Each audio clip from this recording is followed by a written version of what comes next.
লক্ষ্মীপুর ৩ আসনের চন্দ্রগঞ্জ থেকে যুক্ত আছেন সহকর্মী আজহার লিমন। লিমন, এখন পর্যন্ত ভোট গ্রহণ কেমন হলো লক্ষ্মীপুরে এবং ভোটার এবং প্রার্থীরা কে কি বলছেন বিস্তারিত জানাবেন। ছোটোখাটো উত্তেজনা ছাড়া আমরা যেটি পর্যবেক্ষণ করেছি তাতে অবশ্যই বলবো যে ভোট গ্রহণ স্বাভাবিক এবং এখন পর্যন্ত আমাদের কাছে ভালোই মনে হয়েছে। এবং একইভাবে যারা ভোট দিচ্ছেন, যারা ভোট কর্মকর্তা, ভোট অনুষ্ঠান করছেন, আইন শৃঙ্খলা রক্ষা বাহিনী, তারাও কিন্তু আমাদের মতো করেই বলছেন যে ভোট ভালোই হচ্ছে। কিছু অভিযোগ আছে, অভিযোগটা হলো বিশেষ করে নারী লাইনে, এই নারী লাইনগুলোতে বেশি সময় লাগছে। এই ব্যাপারে আমরা প্রিজাইডিং যিনি কর্মকর্তারা এই কেন্দ্রে আছেন, কেন্দ্রের দায়িত্বে, তাদের কাছে আমরা জানতে চেয়েছি তারা যে সমস্যাটির কথা বলছেন যে এই নারীরা মূলত কোন কক্ষে তার ভোটটি, এটি আসলে তারা বুঝতে পারে না, ভুল লাইনে দাঁড়িয়ে যাচ্ছে। একই সঙ্গে যেহেতু অনেকে পর্দা করেন, যেই কারণে তাদের আসলে শনাক্ত করতে কিছুটা দেরি হচ্ছে, এইভাবে কিছুটা সময় নারীদের জন্য বেশি লাগছে। নারীরা এর জন্য কিছুটা বিরক্ত, এটা ঠিক, কিন্তু এই যে 17 বছর পর ভোট হচ্ছে এটাকে চিন্তা করে কিন্তু তারা এই এক ধরনের ভোটের জন্য তাদের এই রোদে পড়ে বা তারা যেই কষ্টটা করছেন, এই কষ্টটাকে, এই সংগ্রামটাকে তারা স্বাভাবিকভাবে মনে করছেন, বরং আরও উচ্ছ্বাস প্রকাশ করছেন, বলছেন যে তারা ভোট দিচ্ছেন কারণ দেশে একটা শান্তি প্রতিষ্ঠা হওয়া প্রয়োজন। আমি এখন যেখানে আছি এটি হলো এই লক্ষ্মীপুর ৩, অর্থাৎ এই লক্ষ্মীপুর সদর থেকে শুরু করে এই চন্দ্রগঞ্জ যে উপজেলা, এটি মিলিয়ে যেই আসনটি, এটির 49 নম্বর কেন্দ্রে। এই কেন্দ্রটির নাম হলো চৌপল্লী কালিদাস উচ্চ বিদ্যালয়। এখানে 5000-এর মতো ভোট আছে এবং এখানে কিন্তু নারী ভোটের সংখ্যা কিছুটা বেশি আছে। একই অভিযোগ যেটি তন্ময় বললাম, এখানকার যারা নারীরা তারা একইভাবে অভিযোগ করেছেন।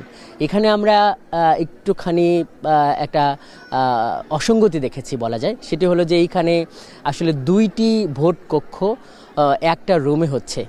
2টি ভোট কক্ষে স্বভাবতই প্রতি প্রার্থীর একজন করে এজেন্ট থাকলেও দাঁড়িপাল্লা প্রতীকের একজন এজেন্ট কিন্তু বেশি ছিল। পরে আমরা যখন এটি নিয়ে প্রিজাইডিং অফিসারের দৃষ্টি আকর্ষণ করলাম, তিনি আসলে তারপর সরিয়ে দিলেন এবং তারা বলছেন যে এটি তাদের একটা অনিচ্ছাকৃত ভুল। তিনি আসলে অন্য কক্ষের ছিলেন, কিন্তু এই কক্ষে তিনি ভুলে চলে এসেছেন। এই রকম এর বাইরে আমরা দেখেছি যে ছোটোখাটো আচরণবিধি লঙ্ঘনের যে অভিযোগটা বা যে দৃশ্যগুলো, বিশেষ করে ধানের শীষ প্রতীকের যারা সমর্থক আছেন, তারা ওই প্রতীক সম্বলিত গেঞ্জি পরেই কিন্তু ভোট কেন্দ্রে ঢুকে যাচ্ছিলেন। দাঁড়িপাল্লা প্রতীকের লোকেরা বলছিল যে তারা কেন্দ্রে ঢুকে কেন্দ্রের ভেতরে ভোট চাইছিলেন। এরকম যে একটা ঘটনা আমরা দেখেছি। সেই ক্ষেত্রেও আমরা যখন প্রিজাইডিং কর্মকর্তাকে জানতে চেয়েছিলাম, তখন তারা বলেছেন যে তারা এটি আমলে নিয়েছেন এবং তারা ব্যবস্থা নিচ্ছেন। আইন শৃঙ্খলা রক্ষা বাহিনী বেশ তৎপর। তারা বলছেন যে অতীতের 17 বছরে যেই ধরনের ভূমিকায় ছিল আইন শৃঙ্খলা রক্ষা বাহিনী, তারা আমরা বুঝতে পারছি এটিকে তাদের যেটাকে বলে ইমেজ বা তাদের সম্মান পুনরুদ্ধারের একটা সুযোগ হিসেবে দেখছেন। সেই জায়গা থেকে আমরা দেখছি যে পুলিশ, বিশেষ করে আমরা দেখছি যে সেনাবাহিনীর টহল, তারা খুব তৎপর হয়ে কিন্তু টহল দিচ্ছে। একটু পরপরই আসলে সাইরেন শোনা যাচ্ছে এবং বিশেষ করে যারা ভোটার আছে তারা আসলে বেশ স্বস্তি ফিল করছে। এবং যেটি আমরা দেখছি যে আনসারের যে সদস্যরা, তারাও কিন্তু বেশ তৎপর এবং তারা কিন্তু একদমই তৎপর হয়ে দায়িত্ব পালন করছে। যেটি জানিয়ে রাখি যে এইখানে মূলত মূল প্রতিদ্বন্দ্বিতা হচ্ছে ধানের শীষ এবং দাঁড়িপাল্লার মধ্যে।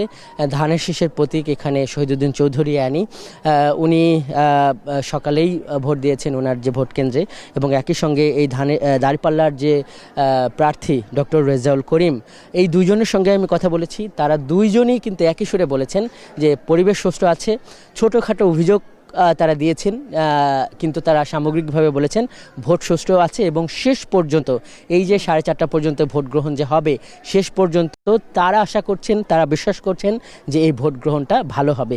এর বাইরে কিন্তু আমি বেগমগঞ্জ, এই চাটখিল, এই সমস্ত আসনগুলোতেও কিন্তু দৌড়ঝাঁপ করেছি, সেখানেও কিন্তু একই পরিস্থিতি দেখেছি। কেন্দ্রের বাইরে ছোটোখাটো কিছু উত্তেজনা এটা ঠিক ছিল, কিন্তু সেই সমস্ত উত্তেজনা ব্যক্তিগত রেষারেষি বেশি ছিল, যতটা না আসলে এই দুই দলীয় যে প্রতিদ্বন্দ্বী, এই ভোট কেন্দ্রের সামনে দাঁড়ানোকে কেন্দ্র করে এই দলগুলোর মধ্যে একটা প্রতিযোগিতা এটা আছে। কিন্তু যখন তারা বুঝতে পারছেন যে এই ধরনের প্রতিযোগিতা, এই ধরনের একটা আধিপত্য বিস্তার করলে আসলে তাদের যারা ভোটার তারা ভীত হচ্ছেন, ভয় পাচ্ছেন, বিশেষ করে নারী ভোটাররা, তখন কিন্তু তারা আবার সেটি সামনে নিচ্ছেন। আমরা এরকম